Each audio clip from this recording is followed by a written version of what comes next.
우리 다 같이 회개 기도하심으로 예배를 시작하겠습니다.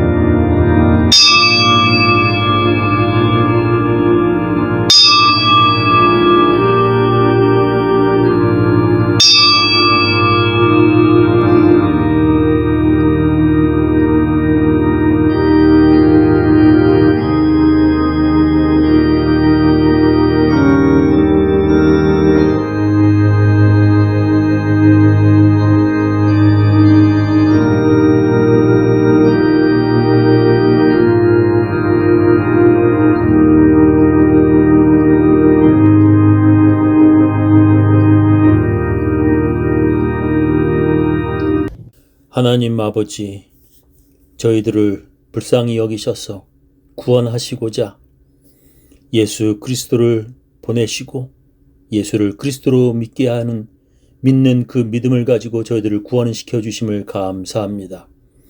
주님의 백성 되어서 주님의 말씀 따라 살고자 오늘도 말씀 앞에 앉아 있사오니 주님 저희들을 인도하여 주시옵소서. 저희들의 가족에 주님께서 평안과 복 주심을 감사드리오며 예수님 이름으로 기도합니다.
하늘에 계신 우리 아버지여, 이름이 거룩히 여김을 받으시오며 나라의 임하옵시며 뜻이 하늘에서 이루어진 것 같이 땅에서도 이루어지이다. 오늘날 우리에게 일용할 양식을 주옵시고 우리가 우리에게 죄 지은 자를 사하여 준 것 같이 우리 죄를 사하여 주옵시고 우리를 시험에 들게 하지 마옵시고 다만 악에서 구하옵소서. 대개 나라와 권세와 영광이 아버지께 영원히 있사옵나이다. 아멘.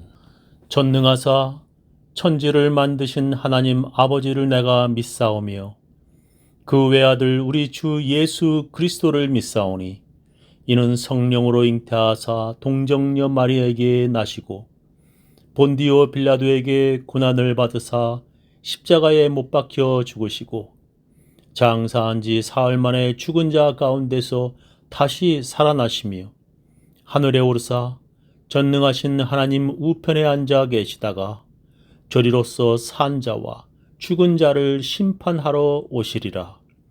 성령을 믿사오며 거룩한 공회와 성도가 서로 교통하는 것과 죄를 사하여 주시는 것과 몸이 다시 사는 것과 영원히 사는 것을 믿사옵나이다. 오늘 우리들에게 주시는 하나님의 귀한 말씀은 갈라디아서 3장 15절부터 20절 말씀 되겠습니다. 형제들아, 사람의 예대로 말하노니 사람의 언약이라도 정한 후에는 아무나 패하거나 더하거나 하지 못하느니라. 이 약속들은 아브라함과 그 자손에게 말씀하신 것인데 여럿을 가리켜 그 자손들이라 하지 아니하시고 오직 하나를 가리켜 네 자손이라 하셨으니 곧 그리스도라. 내가 이것을 말하노니 하나님의 미리 정하신 언약을 430년 후에 생긴 율법이 없이 하지 못하여 그 약속을 헛되게 하지 못하리라. 만일 그 유업이 율법에서 난 것이면 약속에서 난 것이 아니리라. 그러나 하나님이 약속으로 말미암아 아브라함에게 은혜로 주신 것이라. 그런즉 율법은 무엇이냐? 범법함을 인하여 더한 것이라. 천사들로 말미암아 중보의 손을 빌어 베푸신 것인데 약속하신 자손이 오시기까지 있을 것이라. 중보는 한편만 위한 자가 아니니 오직 하나님은 하나이시니라. 오늘 저의 설교 제목은 하나님의 언약입니다. 원래 제목은 하나님이 미리 정하신 언약인데 제가 짧게 하나님의 언약으로 줄였습니다. 아브라함은 하나님의 언약을 믿었습니다. 하나님께서는 그가 하나님의 언약을 믿음으로 의롭다고 하셨습니다. 아브라함이 행함이 아니라 하나님의 언약을 믿음으로 하나님께서 의롭다고 하셨습니다. 아브라함이 믿은 하나님의 언약이 무엇입니까? 창세기 12장에 그에게 주신 하나님의 언약이 기록되어 있습니다. 여호와께서 아브라함에게 이르시되 너는 너의 본토 친척 아비 집을 떠나 내가 네게 지시할 땅으로 가라. 내가 너로 큰 민족을 이루고 네게 복을 주어 네 이름을 창대케 하리니 너는 복의 근원이 될지라. 너를 축복하는 자에게는 내가 복을 내리고 너를 저주하는 자에게는 내가 저주하리니 땅의 모든 족속이 너를 인하여 복을 얻을 것이니라 하신지라 했습니다. 하나님께서 아브라함에게 부모와 친척들이 있는 곳을 떠나 내가 지시하는 곳으로 떠나라고 명령하셨습니다. 지금도 사람들이 낯선 곳으로 이사한다는 것이 쉽지 않습니다. 미국 서부 개척 시대에서도 동부에서 서부로 이동 중에 강도들과 인디언들의 습격으로 많은 이주민들이 도중에 죽었습니다. 어떤 목마른 사람들은 목적지에 거의 다 왔지만 물이 없는 골짜기에 들어가 죽어서 그곳을 죽음의 골짜기 데스밸리라고 부릅니다. 지금으로부터 4,000년 전 어느 가족이 자기가 살던 곳을 떠나면 그들은 가는 곳마다 위험한 일을 만나게 되었습니다. 길에서 떼강도를 만나기도 하고 어떤 곳에서는 자기 가족을 노예로 삼으려는 악한 세력을 만나기도 하였습니다. 아브라함도 낯선 이집트에 가서 자기 아내 사라를 파라오에게 빼앗길 일을 당할 뻔했습니다. 그러나 아브라함은 하나님께서 복 주신다는 언약을 믿고 하나님께서 가라고 하시는 곳으로 이사하였습니다. 너를 축복하는 자에게 내가 복을 주고 너를 저주하는 자에게는 내가 저주하리라는 하나님의 약속을 그는 굳게 믿었습니다. 그의 아내 사라가 아기를 낳지 못하였지만 하나님께서 그의 자손을 하늘의 별처럼 주시겠다는 하나님의 약속을 그는 믿었습니다. 그리고 그가 나이 100세가 되었고 그의 아내가 나이 90이 되었을 때 하나님께서 아들을 주시겠다는 약속을 아브라함은 믿었습니다. 여자 나이 90세 그리고 남자 나이 100세에 아기를 낳을 수 있습니까? 정말 말도 안 되는 것입니다. 여러분은 이것을 믿을 수 있습니까? 사람의 힘이라면 그럴 수 없지만 하나님의 능력이라면 그렇게 될 수 있습니다. 아브라함은 하나님의 약속을 믿었고 그는 하나님께서 약속하신 아들 이삭을 마침내 얻었습니다. 그리고 아브라함의 아내 사라가 죽었을 때 그녀를 묻을 매장지조차도 그에게 없었습니다. 그에게 땅도 없어서 동굴을 사서 자기 아내를 그 안에 넣었습니다. 그러나 아브라함은 하나님께서 복 주시겠다는 하나님의 언약을 믿었습니다. 그 믿음으로 하나님께서 아브라함을 의롭다 하셨습니다. 그런 믿음으로 의롭게 되는 하나님의 약속은 율법으로 패하지 않는다. 그 약속은 바로 예수를 그리스도로 믿는 믿음으로 의롭게 된다고 오늘 성경 본문은 말씀하십니다. 형제들아, 사람의 예대로 말하노니 사람의 언약이라도 정한 후에는 아무나 패하거나 더하거나 하지 못하느니라. 이 약속들은 아브라함과 그 자손에게 말씀하신 것인데 여럿을 가리켜 그 자손들이라 하지 아니하시고 오직 하나를 가리켜 네 자손이라 하셨으니 곧 그리스도라. 내가 이것을 말하노니 하나님의 미리 정하신 언약을 430년 후에 생긴 율법이 없이 하지 못하여 그 약속을 헛되게 하지 못하리라 했습니다. 그런 믿음으로 의롭게 되는 하나님의 미리 정하신 언약이 한참이나 지난 후에 나온 율법 때문에 패할 수는 없다고 오늘 성경 본문은 우리들에게 말씀합니다. 만약에 율법 때문에 믿음으로 의롭게 되는 이 하나님의 언약이 패하게 된다면 그것은 하나님의 약속을 헛되게 만드는 것이라 성경은 말씀합니다. 사람들도 언약을 하면 그것을 패하거나 더하거나 하지도 않는데 하나님의 언약은 더욱 그럴 것이라 성경은 말씀합니다. 그런 믿음으로 의롭다 함을 받는 것은 하나님께서 오래전에 아브라함에게 직접 주신 언약입니다. 율법을 지킴으로 받는 의는 하나님께서 모세를 통하여 사람들에게 주신 것입니다. 그러나 믿음으로 의롭게 되는 언약은 하나님께서 아브라함에게 직접 주신 은혜입니다. 그 언약은 이제 예수를 그리스도로 믿는 믿음으로 의롭게 되고 구원받게 되는 것입니다. 그런데 문제는 그런 믿음은 누구든지 가질 수 없다는 것입니다. 그렇다면 어떤 사람이 그런 구원받을 믿음을 가질 수 있습니까?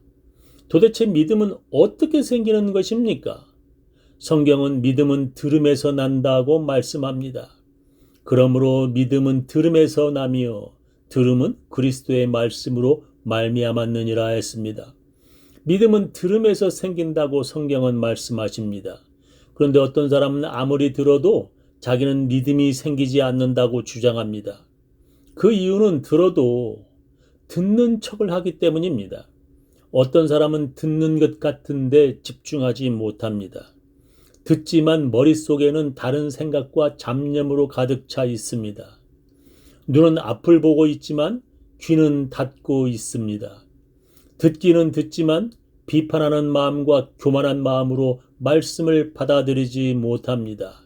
씨앗이 아스팔트 도로와 시멘트 바닥에 떨어지는 것과 같습니다. 성경은 그런 사람을 들을 귀 없는 자라고 말씀합니다. 예수님께서는 이렇게 말씀하셨습니다. 들을 귀 있는 자는 들으라. 귀 있는 자는 들으라 하시니라 했습니다. 많은 사람들이 예수님의 말씀을 들었습니다. 그러나 그 수많은 사람들 중에 구원받은 사람은 적었습니다. 듣기는 들어도 이해하지 못하였고 옆에 있어도 들으려 하지 않았습니다. 들을 귀가 없기 때문입니다. 사람이 듣고 이해한다는 것은 정말 중요합니다. 제가 35년 전 미국에서 대학원을 다닐 때의 일이었습니다. 교수님이 가르치는 내용을 저는 거의 알아들을 수가 없었습니다. 저는 교실에서 맨 앞에 앉아 집중해서 교수님의 말을 들으려 노력했지만 80%는 전혀 이해할 수가 없었습니다. 왜냐하면 그때 제가 영어로 듣고 이해하지 못했기 때문이었습니다.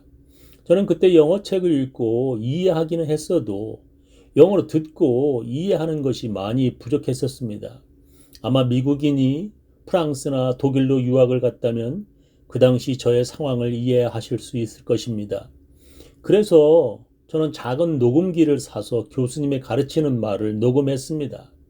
그리고 수업이 끝나고 집에 와서 녹음된 수업을 여러 번 들어보아도 저는 교수님의 영어 말을 이해하기 어려웠습니다. 그래서 저는 같이 수업 듣는 미국 친구의 노트를 빌려 복사했습니다. 그의 노트 복사한 것과 수업 전에 책들을 읽어가며 저는 여러 수업들을 간신히 따라갔습니다. 그렇게 시간이 지나고 나서 저는 시험을 치르게 되었습니다. 대학이나 대학원에서의 모든 시험은 어떤 주제에 대해서 영어로 에세이를 쓰는 것입니다. 시험 시간에 교수님이 어떤 주제가 적힌 페이퍼를 학생들에게 나눠줬습니다.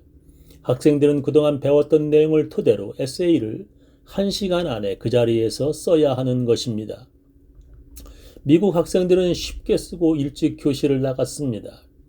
저도 열심히 에세이를 쓰고 시험을 끝냈지만 나중에 제 성적이 C가 나왔습니다. 그래서 저는 교수님을 찾아가 왜 내 성적이 C인지 물었습니다. 그랬더니 그 교수님이 나의 에세이를 이렇게 평가해 주었습니다. 당신은 내가 가르쳐준 내용은 잘 이해해서 많이 적었다. 그런데 너의 생각과 의견이 없었다. 그래서 너는 C를 받았다. 그리고 그 교수님은 에세이를 어떻게 써야 성적이 잘 나오는지도 제게 설명해 주었습니다. 많은 교수들이 시험 때가 되면 학생들의 많은 에세이를 읽게 된다. 교수들에게는 많은 학생들의 에세이 읽는 것이 피곤한 일이고 고된 일이다. 그래서 교수들은 학생들의 에세이 서론 부분과 결론 부분만 읽고 성적을 준다. 서론은 내가 이 에세이를 어떻게 쓸 것인지 순서를 적는 것이다. 그런데 서론에 후크가 필요하다. 후크는 낚싯바늘과 같은 것이다. 에세이 서론은 교수가 그 에세이를 더 읽어보고 싶도록 만들어져야 한다. 바로 그것이 성적이 좋게 나오는 후크이다. 많은 학생들의 에세이들이 서론 부분부터 교수들을 피곤하게 만든다. 그러면 교수는 그냥 그것을 던져버리게 되고 그 에세이는 점수가 안 좋게 나온다.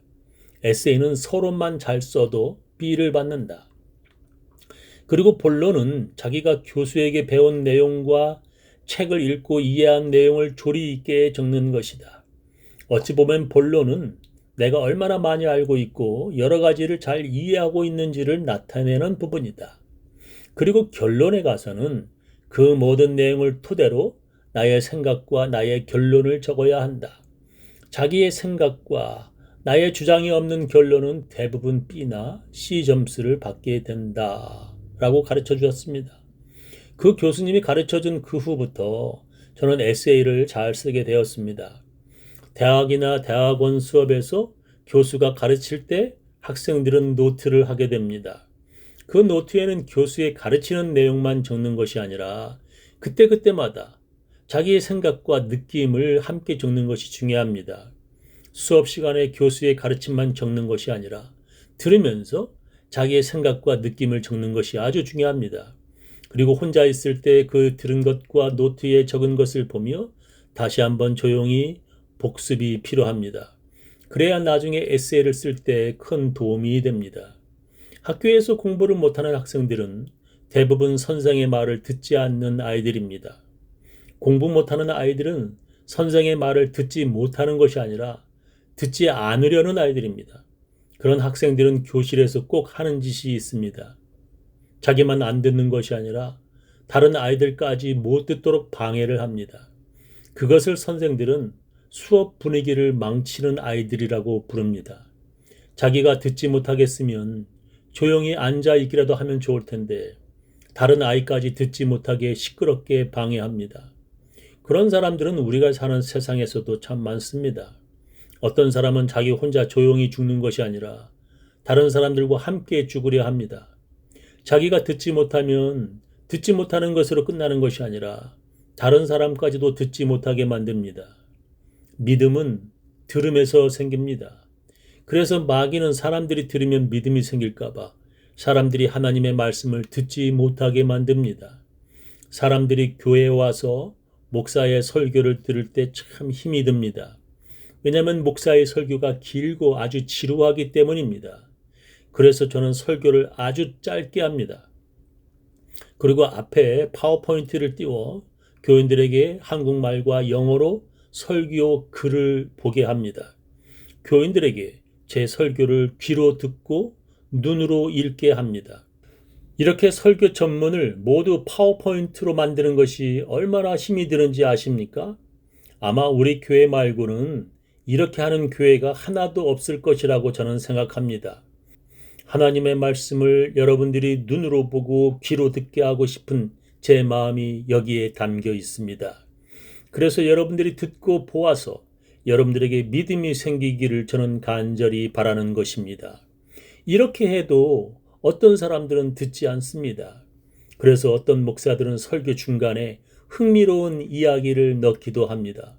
그런데 문제는 그러다 보면 설교가 길어진다는 것입니다. 그것보다 더 안 좋은 것은 사람들이 정말 중요한 설교 내용은 다 잊어버립니다. 차를 타면서 교회 주차장에 모두 다 들은 중요한 내용을 내버리고 집으로 돌아갑니다. 그리고 오직 그들이 가지고 가는 것은 오늘 들은 목사의 설교 중 예화뿐입니다. 그런 사람들은 아무리 들어도 믿음이 생기지 않습니다. 하나님의 말씀은 들으려는 결심을 하는 사람들에게 들립니다. 잡념을 버리고 하나님의 말씀을 들어보겠다는 사람들에게 믿음이 생깁니다.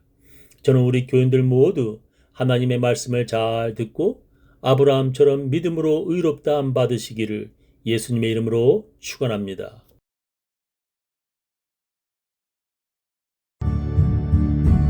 기름을 채워가 계속하게 주 맞을 준비됐느냐 이 세상 십만날 가까웠네 계속하게 기름 채워라 찬양하라 노래하라 우리 주께 영광 돌리세 찬양하라 노래하라 소리 높여 노래해 Give me oil, give my lamp, give me money Give me oil, give my lamp, I pray Give me oil, give my lamp, give me money Give me money till I break golden Sing Hosanna, sing Hosanna, sing Hosanna to the King of Kings Sing Hosanna, sing Hosanna, sing Hosanna to the King 지금은 주 예수 그리스도의 놀라운 은혜와 하나님의 크고 크신 사랑과 성령님의 감화 감동하심이 하나님의 말씀을 들으며 믿으며 살려고 결심하는 모든 사람들, 그 가정, 그 자녀, 그 사업체 위에 지금부터 영원히 함께 하시기를 간절히 축원하옵나이다.